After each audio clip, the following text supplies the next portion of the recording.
Price the Lord. ஆண்டவர் இயேசு கிறிஸ்து நாமத்தினாலே உங்களை மறுபடியும் சந்திப்பதில் மிக்க மகிழ்ச்சி அடைகிறேன். கர்த்தருக்குள் எப்பொழுதும் மகிழ்ச்சியாக இருங்கள். மகிழ்ச்சி நம்முடைய வாழ்க்கையின் மையம். தேவன் ஏதேன் என்ற தோட்டத்தை உண்டாக்கி மகிழ்ச்சிக்குள்ள நம்மளை என்ன செஞ்சாரு? ஆதாமை வைத்தார். நாம் அநேக நேரங்களிலே நம்முடைய வாழ்க்கையில இந்த மகிழ்ச்சிக்கு விரதமாக அநேக சூழ்நிலைகள் நடக்குது. ஆனால் நம்முடைய வாழ்வு எப்படிப்பட்டது என்றால் நித்திய மகிழ்ச்சியினால கர்த்தர் உங்களை நிரப்பி இருக்கிறார். இந்த மகிழ்ச்சி கடந்த வாரங்கள் நம்ம செய்தியை தியானிச்சோம். இது உலகத்தின் சந்தோஷத்தை சார்ந்தது அல்ல, உலகத்தினுடைய ஏற்றத்தாழ்வை சார்ந்ததல்ல. இந்த மகிழ்ச்சி நித்திய மகிழ்ச்சி. இது பரலோகத்தை சார்ந்தது, தேவனை சார்ந்தது, அவருடைய வார்த்தையை சார்ந்தது. நம்ம கூட தீர்க்க தரிசனமா பேச போகிறார். உங்களுடைய வாழ்க்கையிலும் கூட ஒரு பெரிய நன்மையை நீங்க எதிர்பாருங்கள். தேவ வார்த்தையினால் உங்கள் வாழ்க்கை பெரிய மாற்றத்தை இந்த நேரத்தில் ஆண்டவர் உங்களுக்கு தரப்போகிறார். Price the Lord. லூக்கா சுவிசேஷம் 10ஆம் அதிகாரம் 19வது வசனத்தை நான் வாசிக்கிறேன். இதோ சர்ப்பங்களையும் தேள்களையும் மிதிக்கவும் சத்துருனுடைய சகல வல்லமையும் மேற்கொள்ளவும் உங்களுக்கு அதிகாரம் கொடுக்கிறேன், ஒன்றும் உங்களை சேதப்படுத்த மாட்டாது. Price the Lord. இந்த நாளில் ஒரு வரியை நமக்கு தீர்க்க தரிசனமா சொல்கிறார். சகல வல்லமையும் மேற்கொள்ள உங்களுக்கு அதிகாரம் கொடுக்கிறேன். மேற்கொள்ளும் வல்லமை. Price the Lord. என் கூட சேர்ந்து சொல்லுங்க, மேற்கொள்ளும் வல்லமை. உங்கள் வாழ்க்கைக்கு எதிராய் வருகிற எல்லா சூழ்நிலையும் மேற்கொள்ளக்கூடிய வல்லமையை நீங்கள் பெற்றிருக்கிறீர்கள். Price the Lord. நம்ம அநேக நேரங்கள்ல நம்முடைய வாழ்க்கையில சில எதிர்மறையான காரியம் நடக்கும் போது நம்ம சோர்ந்து போயிடும். ஆனால் அப்படி அல்ல. தேவனுடைய பிள்ளைங்களுக்கு ஒரு அதிகாரத்தை கொடுத்திருக்கிறார். இதோ சர்ப்பங்களையும் தேள்களையும் மிதிக்கவும் சத்துருடைய சகல வல்லமைகள் மேற்கொள்ள. அப்ப மாமிசத்தோடு ரத்தத்தோடு நமக்கு என்ன கிடையாது? போராட்டம் இல்லை. நமக்கு எதிராய் பிசாசு கொண்டு வருகிற அத்தனை ஆயுதங்களையும் நீங்கள் மேற்கொள்வீர்கள். Price the Lord. அவன் உங்க வாழ்க்கையில துக்கத்தை கொண்டு வரும்போது நீங்கள் மகிழ்ச்சியினால் அதை மேற்கொள்வீர்கள். உங்க வாழ்க்கையில பஞ்சத்தை கொண்டு வரும்போது தேவ வார்த்தையினால் செழிப்பினால் அதை மேற்கொள்வீர்கள். உங்க வாழ்க்கையில பயத்தை அவன் தரும்போது நீங்கள் விசுவாசத்தை கொண்டு அதை மேற்கொள்வீர்கள். அதை தான் இந்த நாளை தியானிக்க போகிறோம். பாருங்கள், மேற்கொள்ளும் வல்லமையை ஒவ்வொரு தேவனுடைய தாசர்கள் பெற்று அவர்கள் விசுவாசத்தினாலே உலகத்தை ஜெயித்தார்கள். வேதவசனம் சொல்லுது, தேவனா பிறப்பதெல்லாம் உலகத்தை ஜெயிக்கும், நம்முடைய விசுவாசமே உலகத்தை ஜெயிக்கிற ஜெயம். அப்போ மேற்கொள்ளும் வல்லமை எங்க இருக்குது என்றால் கர்த்தருடைய வார்த்தையில இருக்குது, நம்முடைய விசுவாசத்துல இருக்குது. விசுவாசிக்கவனுக்கு எல்லாம் கூடும். தேவனா பிறப்பதில் அந்த உலகத்தை ஜெயிக்கும். என் கூட சேர்ந்தவங்க இயேசுவின் நாமத்தினால என் மன சோர்வுகளை, என் சஞ்சலத்தை, என் வியாதிகளை, என்னுடைய பயத்தை, என் பலவீனங்களை, என் பண கஷ்டங்களை ஜெயிக்கக்கூடிய வல்லமையை கர்த்தர் எனக்கு கொடுத்திருக்கிறார் என்று நான் விசுவாசிக்க போகிறேன். அல்லேலூயா. இந்த செய்தி முடிவிலே நீங்கள் பராக்கிரமசாலியாய் எழும்புவீர்கள். இதை பார்த்து கொண்டிருக்க உங்களுடைய வாழ்க்கையும் கர்த்தருடைய ஆவியான சொல்றாரு, நீ எல்லா சூழ்நிலையும் நீ மேற்கொள்வாய், நீ ஜெயம் எடுப்ப. சூழ்நிலை உனக்கு எதிராக வரும்போது அது ஒன்றுமில்லாமல் போகும். பெரிய பர்வதமே நீ எம்மாத்திரம் செர்பாபேலுக்கு முன்பாக நீ என்ன செய்வாய்? சமபூமியாவாய் என்று ஆண்டவர் சொல்லியிருக்கிறார். இன்னைக்கு உங்களை பார்த்து தீர்க்க தரிசனமா சொல்லுகிறார், உனக்கு எதிராக வருகிற பிரச்சனை எல்லாம் ஒன்றுமில்லாமல் போகும். Price the Lord. பாருங்கள், மேற்கொள்ளும் வல்லமையை குறித்து நாம் தியானிக்க போகிறோம். ஆதியாகமம் புஸ்தகம் 41வது அதிகாரம் அந்த பார்வோனுடைய சொப்பனத்தை நாம் பார்க்க போகிறோம். ஆதியாகமம் புஸ்தகம் 41ஆம் அதிகாரம் 1வது வசனம் முதல் 3 வசனம் வரை வாசிக்கலாம். 2 வருஷம் சென்ற பின்பு பார்வோன் ஒரு சொப்பனம் கண்டான். அது என்னவென்றால், அவன் நதி அண்டையிலே நின்று கொண்டிருந்தான். அப்பொழுது அழகும் புஷ்டியுமான 7 பசுக்கள் நதியிலிருந்து ஏறி வந்து புல் மேய்ந்தது. பாருங்கள், கவனிங்கள். ஸ்டோரி மாதிரி பாருங்க. ஒரு நதி இருக்குதான். அந்த நதியில இருந்து எத்தனை பசுக்கள் ஏறி வருகிறது? 7 பசுகள் நல்ல கொலு கொலு கொலுன்னு. அல்லேலூயா. பார்க்கவே எப்படி இருக்குது? அழகும் புஷ்டியுமான 7 பசுகள் வந்து ஏறி வந்து அது நதி ஓரத்துல நிக்குது. அடுத்தது பாருங்க, அவைகளுக்கு பின் அவலட்சணமும் கேவலமான வேற 7 பசுக்கள் நதியிலிருந்து ஏறி வந்து நதி ஓரத்தில் மற்ற பசுக்கள் அண்டையிலே நின்றது. நல்லா பாருங்க, முதல்ல நதியிலிருந்து எத்தனை பசு வந்துச்சு? 7 பசு. 7 பசு எப்படி இருந்துச்சு? அழகும் புஷ்டியுமா இருந்தது. அடுத்தது 7 பசு வருது, அவலட்சணமாய் கேவலமாய் நோஞ்சாம் போல இருக்குது. இங்க செழிப்பு, இங்க பஞ்சம். இப்ப நிக்குது. இப்ப பாருங்க, வாசிக்கலாம். அவலட்சணமும் கேவலமான பசுக்கள் அழகும் புஷ்டியுமான 7 பசுக்களை பட்சித்து போட்டது. இப்படி பார்வோன் கண்டு விழித்து கொண்டான். பாருங்க, இந்த அவலட்சணமும் கேவலமான இந்த பசுக்கள், இந்த 7 பசுக்கள் புஷ்டியும் அழகுமான பசுக்கள் இணைஞ்சிருச்சு, ஓவர் கம் பண்ணிருச்சு, மேற்கொண்டது. அல்லேலூயா. இப்போ நம்முடைய வாழ்க்கையில சில ரியாலிட்டி இருக்குது, சூழ்நிலை இப்படிதான்.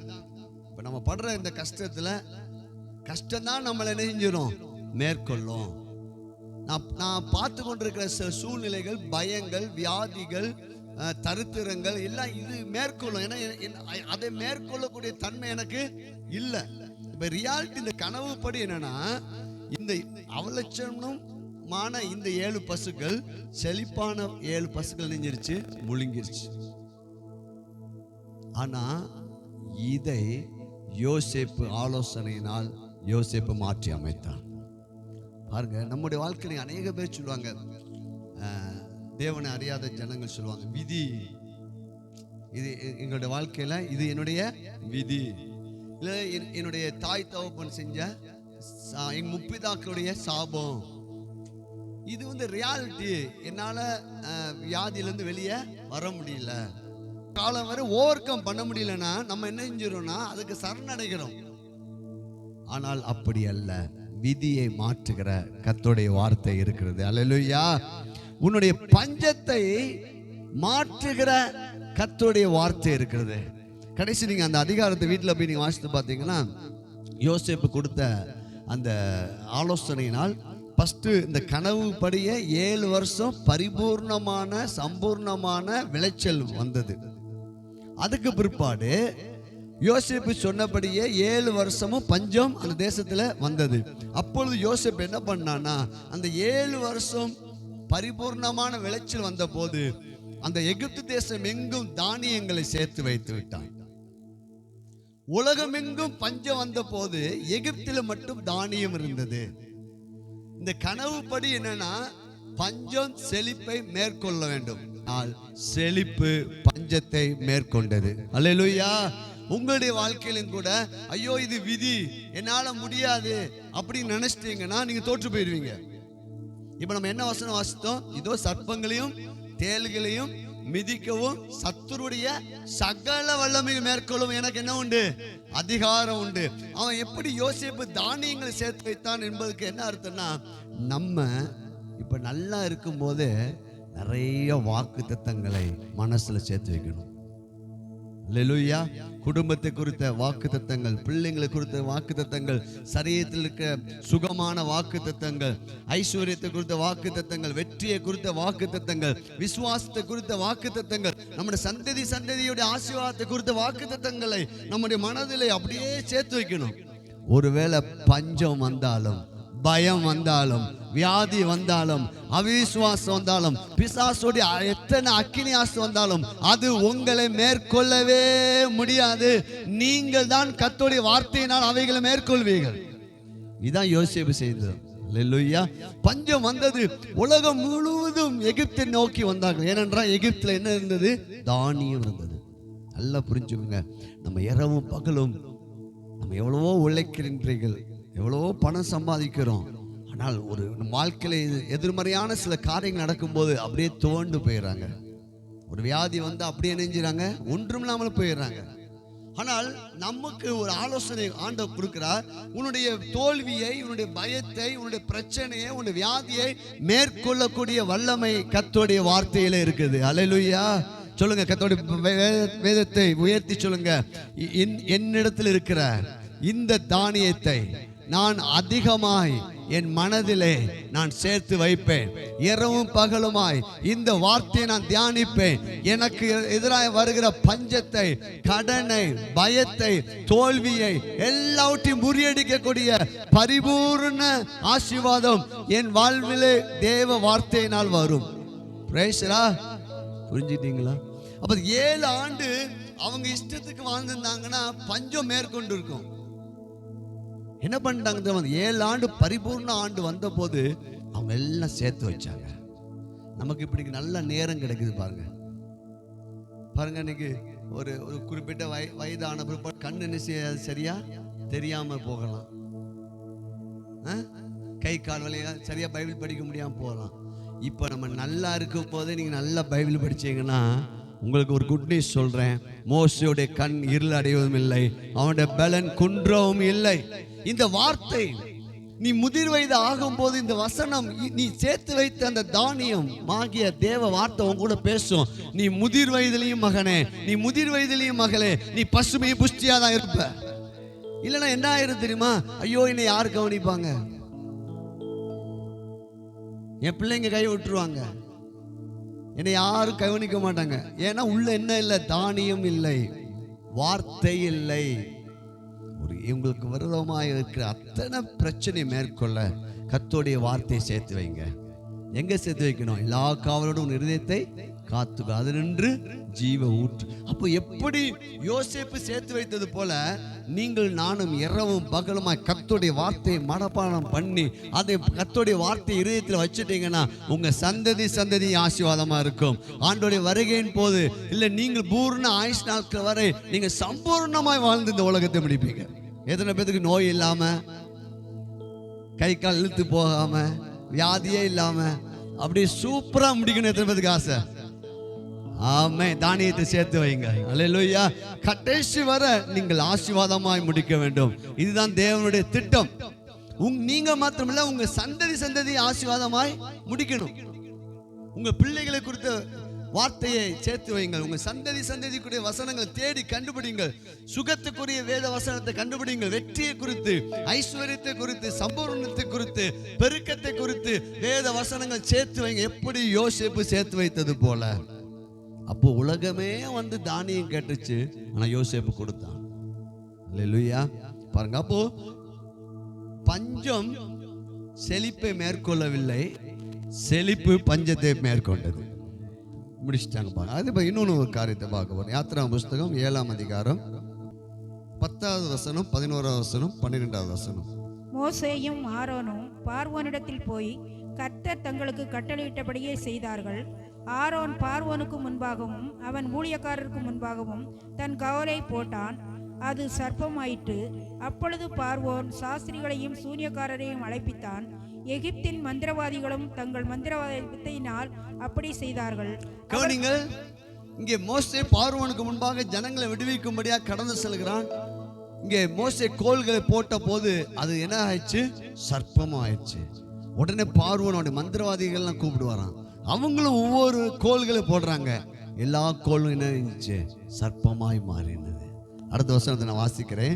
அவர்கள் ஒவ்வொருவனாக தன் கோலை போட்ட போது அவைகள் சர்ப்பங்களாயின. ஆரோனுடைய கோலோ அவர்களுடைய கோல்களை விழுங்கிற்று. எல்லா நாமத்துக்கும் மேலான நாமம் இயேசுவின் நாமம். இந்த பூமியிலே நமக்கு மந்திரவாதிகளோ, மந்திரமோ, பில்லி சூனியமோ, செய்வினையோ, எந்த பிசாசுடைய கிரியைகளையும் மேற்கொள்ளக்கூடிய நாமம் இயேசுவின் நாமம். அல்லேலூயா. ரியாலிட்டி என்ன? இங்க ஒரு கோல் இருக்குது, இங்க அநேக கோல் இருக்குது. ஆனா அநேக கோல்கள், இந்த ஒரு கோல் என்ன செய்யலாம்? மேற்கொள்ளலாம். ஆனால் இது அப்படி அல்ல.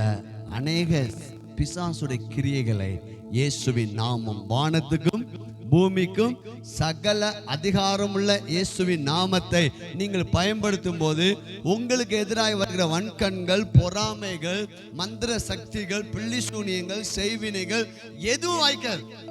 அவருடைய நாமத்தை எப்படி ஆரோனுடைய கோல் மற்ற கோள்களை விழுங்கினது போல உங்க பிரச்சனையெல்லாம் விழுங்கக்கூடிய அதிகாரம் இயேசுவின் நாமத்தில் இருக்குது. அல்லேலூயா. அப்ப நீங்க விழுங்கணும். பிரச்சனை, வியாதி, பலவீனம், சோர்வு காரியங்கள் வரும்போது இயேசுவின் நாமத்தில் நான் என்ன செய்கிறேன்? ஜெயம் எடுக்கிறேன். காரணம், நான் மேற்கொள்ளும் அதிகாரத்தை பெற்றவன். இதோ சர்ப்பங்களையும் தேள்களையும் மிதிக்கவும் சத்துருடைய சகல வல்ல மேற்கொள்ள எனக்கு என்ன உண்டு? அதிகாரம் உண்டு. அப்ப நம்மளால முடியல அப்படின்னு நம்ம என்ன செய்யக்கூடாது? சொல்லக்கூடாது. நல்லா புரிந்து கொள்ளுங்க. நியாயாதிபதி புஸ்தகம் 14வது அதிகாரம். காலத்திலே பெலிஸ்தர் இஸ்ரவேலை ஆண்டார்கள். இப்படியே சிம்சோனும் அவன் தாயும் தகப்பனும் திம்னாத்துக்கு போக புறப்பட்டார்கள். அவர்கள் திம்னாத் ஊர் திராட்சை தோட்டங்கள் மட்டும் வந்தபோது இதோ கெர்ச்சிக்கிற பாலசிங்கம் ஒன்று அவனுக்கு எதிராக வந்தது. அப்பொழுது கர்த்தருடைய ஆவி அவன் மேல் பலமாய் இறங்கினால் அவன் தன் கையில் ஒன்றும் இல்லாதிருந்தும் அதை ஒரு ஆட்டுக்குட்டியை கிழித்து போடுகிறது போல் கிழித்து போட்டான். ஆனாலும் இங்க ரியாலிட்டி பாருங்க. இங்க சிம்சோன் பெலிஸ்தரை நோக்கி பெண் பார்க்கும்படியா கடந்து போய் கொண்டிருக்கிறான். அப்பொழுது ஒரு பால சிங்கம் அவனுக்கு எதிராக வந்தது. சிங்கம் மனுஷனை மேற்கொள்ளுமா? மனுஷன் சிங்கத்தை மேற்கொள்வானா? ரியாலிட்டி. சிங்கம் தான் நெஞ்சிரும். இதுதான் ரியாலிட்டி. ஆனால் கர்த்தருடைய ஆவியானவர் சிம்சோன் மேல இறங்கின போது அந்த சிங்கத்தை ஆட்டை கிழிச்சு போடுறப்ப கிழிச்சு போட்டான். பிரைஸ்லா. உங்களுக்கு எதிரிட்டு வருகிற பிரச்சனைகளை கெச்சிக்க சிங்கம் போல எவனை விழுங்கலாமோ என்று வகை தேடி திரிகிறான். நீங்க எல்லாவற்றுக்கும் மேலாக விசுவாசம் என்னும் கேடகத்தை பிடித்து கொள்ளுங்க. அந்த பால சிங்கத்தை பார்த்து அவன் என்ன செய்யல? பயப்படல. நீதிமான் சிங்கத்தை போல தைரியமா இருப்பான். எப்படி கிழிச்சு போட்டான் பாருங்க. ஒரு ஆட்டை கிழிக்கிறது போல. நீங்க ஒரு ஆட்டை கிழிக்குன்னா 2 பேர் 3 பேர் வேணும். அப்ப அவனுக்குள்ள எப்படி? எதனால? பரிசுத்த ஆவியானோட வல்லமை. அல்லேலூயா. வலது கருத்தை உயர்த்தி சொல்லுங்க. பரிசுத்த ஆவியானவரே, உம்முடைய வல்லமையினால எனக்கு எதிராய் வருகிற பிசாசோட எல்லா ஆயுதங்களையும், எல்லா பிசாசு கொண்டு வருகிற எல்லா தடைகளை நான் இயேசுவின் நாமத்தினால நான் ஜெயம் எடுப்பேன். காரணம், நான் மேற்கொள்ளும் வல்லமையை நான் பெற்றிருக்கிறேன். ஹல்லேலூயா. 1 சாமுவேல் 17வது அதிகாரத்துல கோலியாத் தாவீது சம்பவத்திலையும் நாம் இதை பார்க்கலாம். 40 நாள் அளவு இஸ்ரவேல் ஜனங்கள் கோலியாத்துடைய அந்த பொய்யான வார்த்தையை சவுலும் இஸ்ரவேல் ஜனங்களும் நம்பினபடியால் அந்த 40 நாள் அளவும் அவர்கள் கோலியாத்தை மேற்கொள்ள முடியல. ஆனால் அந்த இடத்துல தாவீது வந்து விசுவாசத்தினாலே கோலியாத்தை என்ன செய்கிறான்? மேற்கொள்கிறான். இஸ்ரவேல் ஜனங்கள் மேற்கொள்ள முடியாத ஒன்றை விசுவாசத்தினாலே தாவீது மேற்கொண்டான். இன்னைக்கு பரிசுத்த ஆவியானவர் உங்களை பார்த்து சொல்லுகிறார், இதுவரை நீ எதெல்லாம் மேற்கொள்ள முடியல, என் சாபத்தை, பாவத்தை, வியாதியை, தரித்திரத்தை, என் பலவீனத்தை, வறுமையை, கடனை நான் மேற்கொள்ள முடியலன்னு சொல்லி தவித்து கொண்டிருக்கீங்களா? நீ கர்த்தருடைய ஆவியான தீர்க்க தரிசனமா சொல்லுகிறார், நீங்க ஒரு தாவீது. அல்லேலூயா. உங்களுக்கு எதிராக வருகிற கோலியாத்தை நீங்கள் மேற்கொள்வீர்கள். நீங்க வீட்டில் போய் அந்த அதிகாரத்தை வாசித்து பாருங்க. 1 சாமுவேல் 17வது அதிகாரத்தை எப்படி மேற்கொண்டான்? விசுவாச வார்த்தையினால்.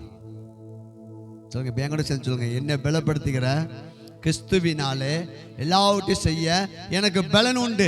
நான் போகையிலும் நான் வருகையிலும் ஆஸ்வதிக்கப்பட்டவன். என் வீட்டில் ஆஸ்தியும் ஐஸ்வர்யமும் தங்கும். நான் என் ஜீவனுள்ள நாளெல்லாம் நன்மையும் கிருபையும் என்னை தொடரும். வாதை என் கூடாரத்தை அணுகாது.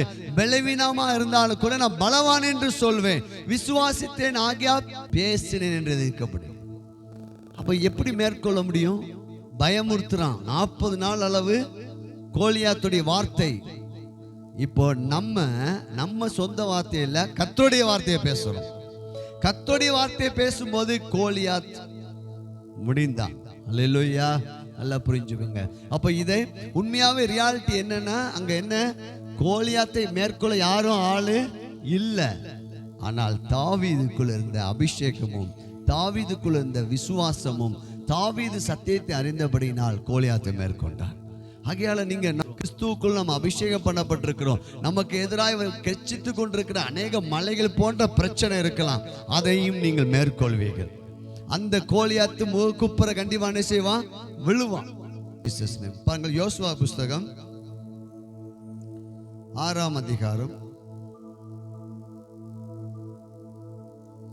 6ஆம் அதிகாரத்திலே 1-2 வசனங்களை நம்ம பார்க்கும்போது, இஸ்ரவேல் ஜனங்களுக்கு முன்பாக அந்த எரிகோ அடைக்கப்பட்டிருந்தது. உள்ளே போகவும் வெளியே வரவும் யாரும் முடியாதபடிக்கு அந்த எரிகோ நெஞ்சிருக்கு, அடைக்கப்பட்டிருக்குது. இப்போ இந்த இஸ்ரவேல் ஜனங்களுக்கு இந்த எரிகோ ஒரு தடையாக நிற்கின்றது. இப்போ இவங்க இந்த தடை எப்படி மேற்கொண்டாங்க? இவங்க இடிச்சு அந்த எரிகோவை மேற்கொள்ளவில்லை, துதித்து மேற்கொண்டார்கள். அல்லேலூயா. விசுவாசித்து துதித்து அந்த எரிகோவை எத்தனை நாள் சுற்றி வந்தாங்க? 7 நாள் சுற்றி வந்து ஆர்ப்பரித்தார்கள். உங்க வாழ்க்கையில எதெல்லாம் தடையா இருக்கிறதோ, இதை பார்த்து கொண்டிருக்கிற உங்களை பார்த்து ஆவியானவர் சொல்றார், உங்க வாழ்க்கையில எதெல்லாம் தடையா இருக்கிறதோ அதை நீங்கள் துதித்து மேற்கொள்வீர்கள். அதில் நீங்கள் விசுவாசித்து நீங்கள் மேற்கொள்ள முடியும். அது எப்படிப்பட்ட தடை இருந்தாலும் அந்த தடை விலகும். ஹல்லேலூயா. பாருங்கள், அந்த பகுதியில் நீங்கள் வீட்டில் போய் நீங்கள் வாசித்து பார்த்துக்கொள்ளுங்க. அந்த எரிகோ சம்பவம் இஸ்ரவேல் ஜனங்களுக்கு தடையா இருந்தது, ஆனால் அவர்கள் துதித்து விசுவாசித்து அதை மேற்கொண்டார்கள். தடைகள் இவர்களை மேற்கொள்ள முடியவில்லை. உண்மையாக ரியாலிட்டி அங்க என்னது? தடை இவங்க உள்ள போக முடியாது, இதுதான் ரியாலிட்டி. ஆனால் தடைகளை விசுவாசத்தினாலும் துதியினாலும் மேற்கொண்டார்கள். நம்ம ரியாலிட்டியை பேசிக்கிட்டே நின்றோமானால் நாம் ஒரு நன்மையான ஆசீர்வாதத்தை நம்ம பெற்றுக்கொள்ள முடியாது. ஏன் நம்மள ஆண்டவர் சந்தோஷமா இருங்க, துதிங்க அப்படி ஏன் ஆண்டவர் சொல்றாருன்னா, அங்கே தடை இருக்குன்னு அர்த்தம். அதெல்லாம் ஆண்டவர் நீங்க ஒன்றுக்கும் கவலைப்படாம எல்லாவற்றையும் குறித்து ஏன்னா முறுமுறுக்க கூடாது. நம்ம அந்த துதியை விட்டுட்டோம், மகிழ்ச்சியை விட்டுட்டோம், நம்ம வாயில இருந்து என்ன வரும் தெரியுமா? ஏன் அன்னைக்கு 6 நாள் யோசுவா இஸ்ரவேல் ஜனங்கள் பேசக்கூடாதுன்னு சொன்னது காரணமே அதுதான். ஏன்னா இவங்க பேசி இணைஞ்சிருப்பாங்க, கெடுத்துருப்பாங்க. இவ்வளோ பெரிய எரிகோ ரதம் போகுது, ரதம் போயிட்டு இருக்குது, இதுலலாம் நம்ம சுத்தி வருமா? இந்த யோசுவா பாரு, விவரம் இல்லாத தலைவர் அப்படின்னு சொல்லியிருப்பாங்க. ஆனா வாயை பேசக்கூடாதுன்னு சொல்லிட்டேன், வாயை திறக்க கூடாது. நான் சொல்லும் போதுதான் நீ என்ன செய்யணும்? துதிக்கணும், ஆர்ப்பரிக்கணும். அல்லேலூயா. சொல்லுங்க, ஆண்டவர் கருத்துல உங்களுக்கு ஒப்பு கொடுங்க. ஆண்டவரே, என் வாயை என் மனசை நான் அர்ப்பணிக்கிறேன். ஆண்டவர், என் வாழ்க்கையில் என் வாயினால எனக்கே எரிகோ போன்ற தடைகளை ஏற்படுத்தாதபடிக்கு கிருபையால என் வாயை காத்து கொள்ளுங்க. ஆமென். ஜீசஸ். இன்னைக்கு ஏன் வாழ்க்கையில தடை? ஜாப் காரியத்தை தடை, திருமண காரியத்தை தடை, குடும்பத்தில் அநேக நன்மைகள் வராதபடிக்கு தடை. ஏன்? காரணம் என்ன? வாய். அல்லேலூயா. சொல்லுங்க சொல்லுங்க, என் வாய் நாள் முழுவதும் கர்த்தரை துதிக்கும், கர்த்தரை காலத்தில் நான் சோதரிப்பேன். இப்போ உங்களுக்கு விரோதமாக தடையை நீங்க என்ன செய்ய முடியும்? மேற்கொள்ள முடியும். ஒண்ணு என்ன செய்யணும்? அமைதியா இருக்கணும். 2வது துதிக்கணும், விசுவாசிக்கணும். Praise the Lord. கண்டிப்பா இந்த எரிகோவை நீங்கள் மேற்கொள்ள முடியும். உங்க வாழ்க்கையில் இருக்கிற தடைகளை நீங்க மேற்கொள்ள முடியும். தானியேல் புஸ்தகம் 6ஆம் அதிகாரம். இப்ப தானியேலுடைய அந்த காரியங்கள் நமக்கு தெரியும். அந்த 6ஆம் அதிகாரத்தில் தானியேல் எப்பொழுதுமே ஜெபிக்கக்கூடிய ஒரு மனிதன், 3 வேளை ஜெபிக்கிற மனிதன். அந்த ஜெபத்துக்கு விரோதமாக தடை வந்தது, கொண்டிருந்தான். கடைசி அவனுக்கு தண்டனை வந்தது. அவனை சிங்க கபியில நினைஞ்சாங்க, தூக்கி போட்டாங்க. சிங்க கபியில அன்னைக்கு ஒரு சிங்கம் கிடையாது, அநேக சிங்கங்கள் இருந்திருக்கலாம். உள்ள தூக்கி போட்ட உடனே ரியாலிட்டி என்னது? சிங்கம் யாரை கடிச்சு சாப்பிட்டு இருக்கணும்? தானியேல.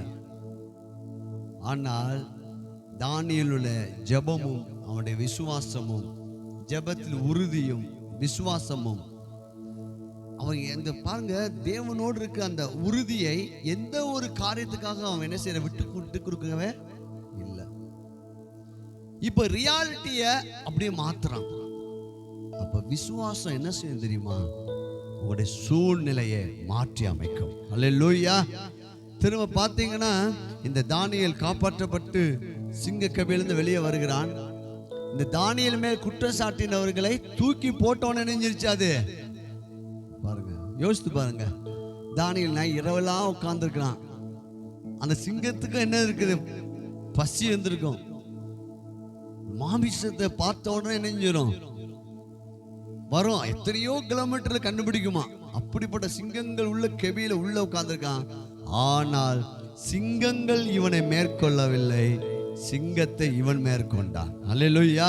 அப்போ நம்ம இந்த வாழ்க்கையே முடியல, என்னால வாழவே முடியல, இந்த பிரச்சனை என்னை மேற்கொள்ளுது அப்படின்னு நம்ம தேவனுடைய பிள்ளைங்க சொல்ல தேவையில்லை. அல்லேலூயா. எப்படிப்பட்ட பிரச்சனையா இருந்தாலும் நீங்க சிங்க கெபியிலிருந்து வெளியே வருவீர்கள். கர்த்தர் உங்களை காப்பாற்றுவார். நீங்க அவர் மேல் வைக்கிற விசுவாசம் சிங்கங்கள் வாய்களை ஆண்டவர் என்ன செய்வாரு? கட்டி போடுவார். பிரைஸ்லா. அந்த ரியாலிட்டி இணைஞ்சிட்டாங்க, மாற்றி அமைத்தார்கள். அதே தானியேல் புஸ்தகத்தில் 3வது அதிகாரத்தில் சாத்ராக், மேசாக், ஆபேத்நேகோ இந்த ஸ்டோரி நமக்கு தெரியும். அவன் அந்த அரசன் ஒரு பெரிய சிலையை உண்டாக்குறான். அந்த சிலையை எல்லாரும் என்ன செய்யணும்? வணங்க வேண்டும் என்று அவன் கட்டளை எடுக்கிறான். ஆனால் தேசமே வணங்குகின்ற போது இந்த சாத்ராக், மேசாக், ஆபேத்நேகோ மட்டும் என்ன செய்யல? வணங்கவில்லை. அதுக்காக அவன் அக்கினி சூழலை 7 மடங்கு அந்த அக்கினி என்ன செஞ்சாங்க? அதிகரித்து அவனை தூக்கி கொண்டு போன புருஷர்கள் அணிஞ்சிட்டாங்க. உள்ள போட போனவங்க அவுட்டு. அப்ப எவ்வளவு அந்த அக்கினியுடைய தன்மை எப்படி இருக்கும்? ஆனால் இவர்களை தூக்கி உள்ள போடுறாங்க. இவங்க கொடைக்கானல், ஊட்டியில் இருக்கிற அந்த கிளைமேட்டு போல அப்படியே உலாவுறாங்க. 3 பேர் சாத்ராக், மேசாக், ஆபேத்நேகோ உலாவி கொண்டிருக்கும் போது 4வது நபராக தேவன் அவங்க கூட உலாவுகிறார். அல்லேலூயா. அந்த அக்கினி அவங்களுக்கு ஒரு மேகஸ்தமமாக மாறியது. திரும்ப அவங்களை விடுவிச்சு வெளியே கொண்டு வர்றாங்க. அவங்களோட ஒரு முடி கூட என்ன செய்யல? சேதமடையும் இல்லை. அந்த அக்கினி வாட கூட என்ன செய்யல. உண்மையா ரியாலிட்டி, அந்த அக்கினியுடைய தன்மை என்னது? தாங்கிட்ட வருகிற பொருட்களை நெஞ்சிடும் மாத்தினாங்க. சொல்லுங்க, இயேசுவின் நாமத்தினால என் வாழ்க்கையில் இருக்கிற எல்லா தோல்விகளை, எல்லா பயத்தை, எல்லா பலவீனங்களை, எல்லா வறுமையை நான் தேவ வார்த்தையை கொண்டு இயேசுவின் நாமத்தில் இன்று முதல் நான் மேற்கொள்வேன். உபத்திரம், அக்கினி உபத்திரம், பாடுகள், பிரச்சனைகள் எது வந்தாலும் நீங்க வெளியே வருவீங்க. அது உங்களை சேதப்படுத்த முடியாது. உங்களை பிசாசு தொட முடியாது. எப்படிப்பட்ட மந்திர சக்திகளும் உங்களை தொட முடியாது. நீங்கள் கர்த்தர் மேல், அவருடைய வார்த்தை மேல் நீங்கள் விசுவாசம் வைக்கும் போது நீங்கள் தான் மேற்கொள்வீர்கள். இதோ சர்ப்பங்களின் தேள்களை மிதிக்கவும் சத்துருடைய சகல வல்லமை மேற்கொள்ளவும் நான் உங்களுக்கு அதிகாரம் கொடுக்கிறேன். ஒன்றும் உங்களை சேதப்படுத்த மாட்டாது. அந்த ஒரு வார்த்தையை பாருங்க, திரும்ப வாசிப்போமா? லூக்கா சுவிசேஷம் 10:19 அந்த வார்த்தையுடைய கடைசி வரி பாருங்க. ஒன்றும் உங்களை சேதப்படுத்த மாட்டார். அல்லேலூயா. அந்த பாருங்க, பஞ்சம் சேதப்படுத்தவில்லை. சர்ப்பங்களையும் தேள்களையும் மிதிக்கவும் சத்துருடைய சகல வல்லமையை மேற்கொள்ளவும் உங்களுக்கு அதிகாரம் கொடுக்கிறேன். ஒன்றும் சொல்லுங்க, ஒன்றும். எல்லாம் என் கூட சேர்த்து, ஒன்றும் என் வாழ்க்கையில, என் குடும்பத்துல, என் சந்ததியில, என்னுடைய பிசினஸ்ல, என்னுடைய ஃபைனான்ஸ்ல, என்னுடைய ஸ்பிரிச்சுவல் லைஃப்ல ஒன்றும் சேதப்படுத்த மாட்டாது. நான் இவைகளை மேற்கொள்ளக்கூடிய வல்லமை பெற்றிருக்கிறேன். ஐயோ, அவங்க அப்படி சொல்லிட்டாங்க, இவங்க அப்படி சொல்லிட்டாங்க, வேலை பார்க்குற இடத்துல இவ்வளவு பிரச்சனை, என் வீட்டுல எப்பயும் பிரச்சனை, உறவினர்கள் இடத்துல பிரச்சனை, ஐயோ எப்போ பார்த்தாலும் திட்டுறாங்க. கர்த்தர் சொல்ற, ஒன்றும் சேதப்படுத்த மாட்டாங்க. அல்லேலூயா. நீங்க தாங்க பவர். அப்ப இனிமே ஐயோ அவங்க அப்படி திட்டுறாங்க, அவங்க அப்படி பண்றாங்க, அவங்க முகத்தை திருப்பிட்டு போறாங்க, உங்களை ஒன்று சேதப்படுத்த மாட்டாது. அல்லேலூயா. உங்களை ஒன்று சேதப்படுத்த நீங்க கிங்குமா நிற்பீங்க. அல்லேலூயா. Price the Lord. உங்களுக்கு எதிராக வருகிற பிரச்சனைகளை சிங்கத்தின் வாயை கட்டினது போல ஆண்டவர் கட்டி போட்டுருவார். அக்கினி அவர்கள் மேல் மேற்கொள்ள கூடாதபடிக்கு அவங்க மேல இந்த விசுவாசத்தினால அக்கினி இணைஞ்சிட்டாரு. குழு குழு குழு ஏசியா மாத்திட்டார். பிரச்சனை, பாடுகள், வருத்தங்கள், வேதனைகள், கண்ணீர்கள் நீங்க ஜெயிப்பீங்க. காரணம், உங்கள் மேல் ஒரு நித்திய மகிழ்ச்சி இருக்குது. நீங்கள் பரலோக பிள்ளைகளாக இருக்கிறீர்கள். அல்லேலூயா. தேவனுடைய பிள்ளைகளாக இருக்கிறீர்கள். நீங்க ஒரு heavenly citizen. Praise the Lord. Hallelujah. Amen. பாருங்க, இன்னொரு சம்பவம். 28 அதிகாரத்துல 1 முதல் 4 வசனம் 5 வசனம் வரை வாசிப்போம். 4 வசனம் வரை வாசிக்கலாம். நாங்கள் தப்பி கரை சேர்ந்த பின்பு அந்த தீவின் பெயர் மெலிதா என்று அறிந்தோம். அந்நியராகிய அந்த தீவார் எங்களுக்கு பாராட்டின அன்பு கொஞ்சமல்ல. அந்த வேளையிலே பிடித்திருந்த மழைக்காகவும் குளிருக்காகவும் அவர்கள் நெருப்பை மூட்டி எங்கள் அனைவரையும் சேர்த்து கொண்டார்கள். பவுல் சில விறகுகளை வாரி அந்த நெருப்பின் மேல் போடுகையில் ஒரு விரியன் பாம்பு அனலுரைத்து புறப்பட்டு அவனுடைய கையை கவி கொண்டது. விஷப்பூச்சி அவன் கையிலே தொங்குகிறதே அந்நியராகி அந்த தீவார் கண்டபோது, இந்த மனுஷன் கொலைபாதகன், இதற்கு சந்தேகமில்லை, இவன் சமுத்திரத்துக்கு தப்பி வந்தும் பலியானது இவனை பிழைக்க ஒட்டவில்லை என்று தங்களுக்குள்ளே சொல்லி கொண்டார்கள். அவன் அந்த பூச்சியை தீயிலே உதறி போட்டு ஒரு தீங்கும் அடையாதிருந்தான். அவனுக்கு வீக்கம் கண்டு அல்லது அவன் சடிதியாய் விழுந்து சாவான் என்று அவர்கள் பார்த்து கொண்டிருந்தார்கள். நெடு நேரமாய் பார்த்து கொண்டிருந்ததும் ஒரு சேதமும் அவனுக்கு வராததை கண்டபோது வேறு சிந்தையாகி இவன் தேவன் என்று சொல்லிக் கொண்டார்கள். கவனிங்க, இங்கே ஒரு காரியம் நடக்குது. பவுலும் கூட இருக்கிறவங்களும் அந்த கப்பல் சேதத்தினால் மெலிதா என்ற தீவுக்குள்ள போறாங்க. அந்த தீவில் இருக்கிற ஜனங்கள் இவங்களை ஏற்றுக்கொள்றாங்க. அப்ப குளிர் காலமாய் மழைக்காலமா இருக்கனால விறகு மூட்டுறாங்க. அப்போது பவுல் ஒரு விறகை எடுத்து தூக்கி போடும்போது பாம்பு நெஞ்சிருச்சு, அவன் கையில கவ்வி கொண்டது. இப்ப பாம்போட விஷம் பவுலுடைய சரீரத்துக்குள் ஏறுகிறது. அவன் கண்டிப்பா என்ன ஆயிருக்கணும்? ரியாலிட்டி என்னது? பாம்பின் விஷம் ஒரு மனிதனுடைய சரீரத்துக்குள்ள போனா அவன் என்ன? ஆனால் ஒன்றும் உங்களை சேதப்படுத்துவது இல்லை. ஒன்றும் உங்களை சேதப்படுத்துவது இல்லை. இப்போது அவன் பாருங்க, அதை உதறி போட்டுட்டு ஒரு தீங்கும் அடையாம இருந்தான். அல்லேலூயா.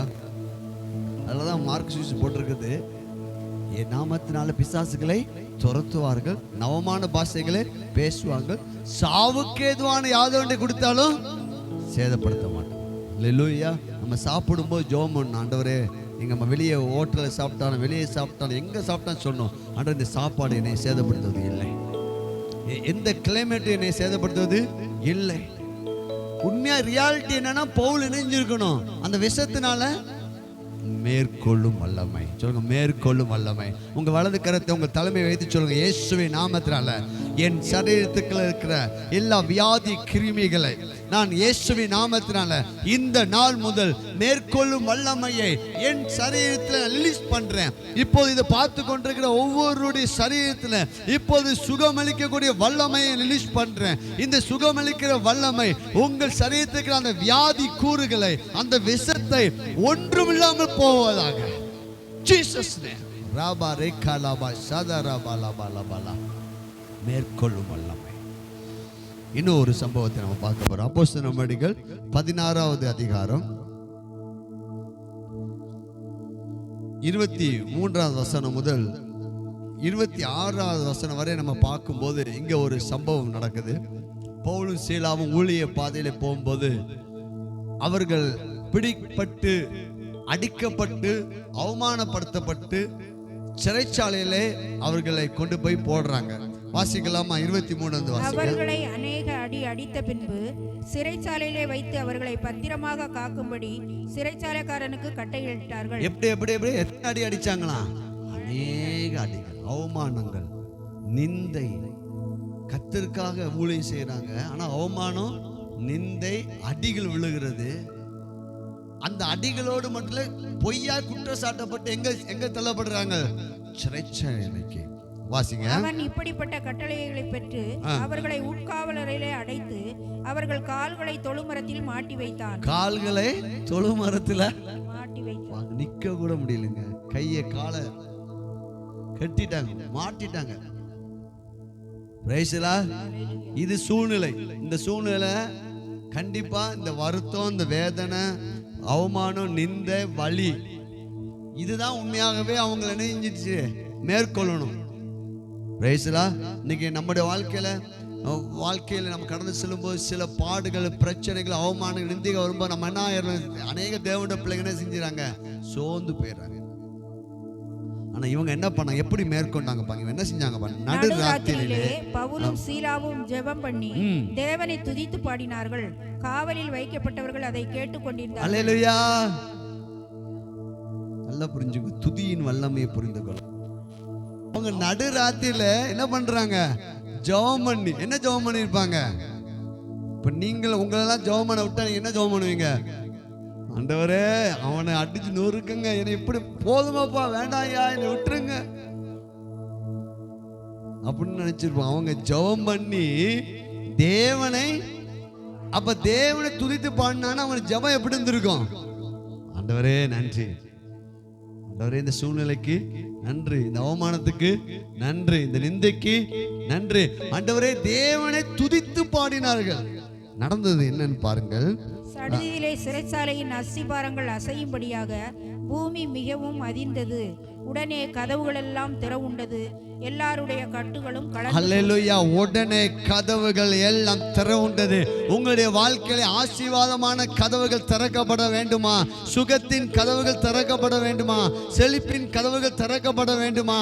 நீங்கள் செய்ய வேண்டியது, எந்த சூழ்நிலையை மறந்து நீங்கள் தேவனை துதித்து பாடுவீர்கள் என்றால் கதவுகளும் திறக்கப்படும். கட்டுகளும், பிசாசு வியாதினாலேயோ, வறுமையாலேயோ, பயத்தினாலேயோ, குழப்பத்தினாலேயோ உங்க மனதை கட்டி வச்சிருக்கலாம். அதுல இருந்து வெளியே வர்றதுக்கு ஒரே வழி விசுவாசம். இரண்டாவது வழி துதி. அல்லேலூயா. இந்த வேதனையை, பிரச்சனையை அவங்க பாய் திறந்து பேசல. இன்னைக்கு அநேக தேவனுடைய பிள்ளைங்களோட ஜெபம் என்னன்னா, கண்ணீர் ஜெபம் என்னன்னா, ஆண்டவரே நான் எவ்வளவு கஷ்டப்படுறேன், ஆண்டவரே நான் இப்படி இருக்கிறேன், என்னை இப்படிலாம் செஞ்சுட்டாங்க ஆண்டவரே. இதெல்லாம் ஆண்டவருக்கு தெரியும். உனக்கு உன் பிரச்சனை என்ன, உன் வேதனை என்ன, உன் கண்ணீர் என்ன, எல்லாம் தெரியும். ஆனால் அதுக்கு பதில் தேவ வார்த்தை என்ன சொல்லுகிறது, அதை பேச வேண்டும். அல்லேலூயா. எல்லாவற்றையும் நீ அறிந்திருக்கிறீர், நீ என்னை காண்கிற தேவன், நான் இதுல இருந்து நான் வெளியே வருவேன், என் வாழ்க்கை ஆஸ்வதிக்கப்படும், என் வாழ்க்கையில சந்தோஷம் உண்டாகும், என் வாழ்க்கை கட்டப்படும், நான் இயேசுவின் தலைமுறை சுகமாவேன், இந்த பூமியில் நல்ல வாழ்வு வாழ்வேன். அநேக தேவனுடைய பிள்ளைங்களுக்கு இன்னொரு பாடுகள், பிரச்சனைகள், வேதனைகள் வந்தா ஒரு ஜெபம் வந்துருது. அது என்ன ஜெபம்? எடுத்துக்கொள்ளும். அதையும் சொல்லக்கூடாது. அல்லேலூயா. எடுத்துக்கொள்ளும் நம்ம என்ன செய்யக்கூடாது. எலியா சொன்னா போதும் என்னை எடுத்துக்குங்க சொல்லக்கூடாது. அல்லேலூயா. ஆண்டவரே என்னை வாழ வைங்கன்னு சொல்லி பாருங்கள். கர்த்தர் உங்களை இப்பொழுது இருக்கிறதை பார்க்கலாம் 1000 மடங்கு உங்களுக்கும், உங்கள் குடும்பத்துக்கும், உங்க உறவினருக்கும், மற்றவங்களுக்கும் கர்த்தர் உங்களை ஆசீர்வாதமா வாழ வைப்பார். அவர்கிட்ட நீங்க செய்ய வேண்டியது ஒண்ணே ஒன்று, ஆண்டவரே என்னை வாழ வைங்க, என்னை ஆசீர்வதிங்க, என்னை இன்னுமா விசுவாசத்தை வர்த்திக்க பண்ணுங்க. அப்ப இப்படிப்பட்ட விசுவாசம் ஏன் இத்தனை காரியத்தை ஆண்டவர் எழுதி வச்சிருக்கா தெரியுமா? இதெல்லாம் நீ கற்றுக்கொள். அல்லேலூயா. பஞ்சத்தை, செழிப்பை கொண்டு அங்க என்ன செஞ்சாங்க, மேற்கொண்டார்கள். மோசேயுடைய கோல், ஆரோனுடைய கோல், எல்லா மந்திரவாதியுடைய கோல்களையும், எல்லா நாமத்துக்கும் மேலான நாமம் தான் இயேசுவின் நாமம். உங்க கையை வலது கையை உயர்த்தி சொல்லுங்க, ஆண்டவரே இயேசுவின் நாமம் என்ற கோலை என் கையில கொடுத்திருக்கீங்க ஆண்டவரே, இதை கொண்டு நான் எல்லா கோல்களையும் மேற்கொள்வேன், எல்லா பிரச்சனையும் நான் மேற்கொள்வேன். அல்லேலூயா. பாங்க, சிம்சோனுக்கு எதிராக ஒரு பால சிங்கம் வந்துச்சு, அவன் பயந்து ஓடல, கிழிச்சு போட்டான். எப்ப நடக்கும் தெரியுமா? நீங்க பசுதான் வேண்டிய அபிஷேகத்தால் நிரப்பப்பட்டிருக்கும் போது, ஆவியானுடைய பலன் உங்க வாழ்க்கையை எதிரிட்டு வருகிற சிங்கங்களை ஒன்றுமில்லாமல் ஆக்கும். கோலியாத்து பயமுறுத்தி கொண்டிருந்தான், ஆனால் சத்தியத்தை அறிந்த தாவீது, அபிஷேகம் பண்ணப்பட்ட தாவீது விசுவாசம் உள்ள வார்த்தையை பேசி அதை ஜெயித்தான், அதை மேற்கொண்டான். அல்லேலூயா. இங்க பாருங்க, பவுல் அந்த தீவிலே அந்த பாம்பின் விஷம் அவன் சரீரத்துக்குள்ள போகல, ஆனால் பவுல் மேல் இருந்த அபிஷேகமும் அவன் மேல் இருந்த விசுவாசமும் அந்த விஷம் ஒன்றில்லாமல் போனது. அல்லேலூயா. அல்லேலூயா. இங்கே பவுலும் சீலாவும் அநேக அடிகள் அடித்து, வேதனை அவமான நேரத்திலையும் அவங்க இந்த பிரச்சனையை விட்டுட்டு கர்த்தரை பார்க்க ஆரம்பிச்சாங்க. எல்லாம் எழுந்து நிற்போமா? இதை பார்த்து கொண்டிருக்க உங்களுடைய வாழ்க்கையில நீங்கள் பிரச்சனையை விடுங்கள். பவுல் அந்த சர்ப்பத்தை உதறி போட்டான். உங்களுடைய பலவீனங்களை, உங்களுடைய வியாதிகளை, உங்களுடைய கஷ்டங்களை, உங்களுடைய பயங்களை, உங்க மனசோர்வுகளை, உங்க கசப்புகளை உதறி போடுங்க. அது அக்கினியிலே வேகட்டும். அல்லேலூயா. அது உங்களை சேதப்படுத்தாது. Glory to Allah. Reka balaba shadarabo balabala. Shadrach Meshach Abednego கர்த்தர் மேல் இருந்த அந்த விசுவாசத்தினால அந்த அக்கினி அவர்களை என்ன செய்யவில்லை? மேற்கொள்ளவில்லை. நீங்கள் விசுவாசத்தில் உறுதியாயிருங்கள். இப்ப விசுவாசத்தை நம்ம எப்படி பெற்றுக்கொள்ளலாம்? கர்த்தருடைய வார்த்தையை அதிகமாய் வாசிங்க, அதிகமாய் தியானிங்கள். விசுவாசம் உள்ள செய்திகளை மறுபடியும் கேளுங்கள். விசுவாசம் கேள்வியினால் வரும், கேள்வி தேவனுடைய வசனத்தினால வருகிறது. அல்லேலூயா. இப்ப என் கூட சேர்ந்து சொல்லுங்க. சர்ப்பங்களையும் தேள்களையும் மிதிக்கவும் சத்துருடைய சகல வல்லமைகளையும் சொல்லுங்க. எல்லா வேதனைகளையும், கவலைகளையும், பயத்தையும், சோர்வுகளையும், வியாதிகளையும், பண கஷ்டங்களையும் மேற்கொள்ளக்கூடிய அதிகாரத்தை நான் பெற்றிருக்கிறேன். இயேசுவின் நாமத்தில் நான் விசுவாசிக்கிறேன். ஒன்றும் என்னை சேதப்படுத்தாது. ஹல்லேலூயா.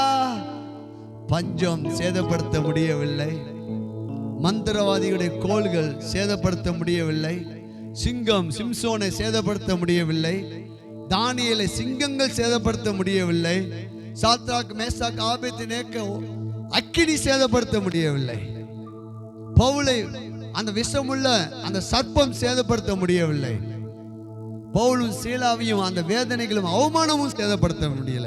நீங்க கர்த்தருடைய ஆவியானவர் உங்களுக்கு தீர்க்க தரிசனமா சொல்ல, மகனே மகளே, உன்னை எதுவும் சேதப்படுத்த முடியாது. நீ விசுவாசத்தோடு எழும்பி பிரகாசி. உனக்கு விரோதமாக இருக்கிற தடைகள் உடைக்கப்படும். எரிகோ தடையாக இஸ்ரவேல் ஜனங்களுக்கு முன்பாக நிற்க முடியவில்லை. கோலியாத்து இஸ்ரவேல் ஜனங்களுக்கு முன்பாக நிற்க முடியவில்லை. தாவீதுக்கு முன்பாக நிற்க முடியவில்லை. அல்லேலூயா. இன்னைக்கு அநேக கட்சித்து கொண்டிருக்கிற அநேக கோலியாத்தை நீங்கள் மேற்கொள்வீர்கள்.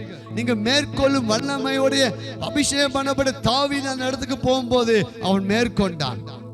ஓ glory to Jesus. ஆண்டவரே, நாங்கள் உம்மை துதிக்கிறோம், உம்மை சோத்திக்கிறோம் அப்பா. நாங்கள் சோர்ந்து போக மாட்டோம் ஆண்டவரே.